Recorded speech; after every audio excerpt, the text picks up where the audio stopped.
Well, after just 1 year on the job, McKinley High Principal Ezram Petrie is facing some serious allegations. NBC Local 33's Ticia Muzinga joins us now to tell us what teachers and some students claim he's doing at the school. Ticia? Sean, good evening. This is Principal Petrie, and the allegations may be disturbing for some. He's being accused of using fear and intimidation to retaliate against employees and students, and there are sexual misconduct allegations made against him. Yes, I think he needs to leave. Tonight, students and teachers at McKinley High have had enough. All of the allegations made against this man, McKinley High Principal Ezram Petrie, are now coming to light.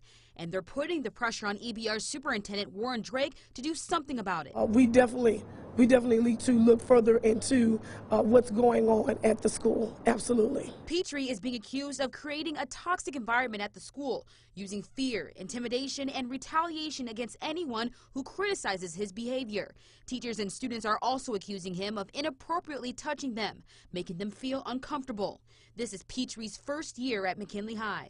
That fear tactic that he's using, that intimidation that he uses on his teachers and staff, will not allow them to support him in anything that he's doing to turn that school around. Angela Reams Brown, who's the president of the local Federation of Teachers, said some employees have spoken up about Petrie, but now they're regretting it. Imagine waking up every morning and not wanting to go to your job because you don't know what you're going to experience when you get there that day. Shortly after these people spoke out against Petrie and after I requested to speak to Superintendent Drake and Petrie himself, the EBR School Board released a statement. It reads, the EBR school system values its employees and urges anyone with a grievance or complaint to file a formal report with HR.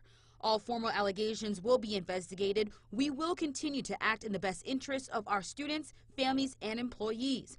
But these people want to hear from both Drake and Petrie themselves. To have somebody put their hands on you without an invitation, nobody wants to work under those conditions. To have somebody to stand over you and look down on you and say, do you feel intimidated? Well, that's why I'm doing it. Nobody wants to work in those conditions.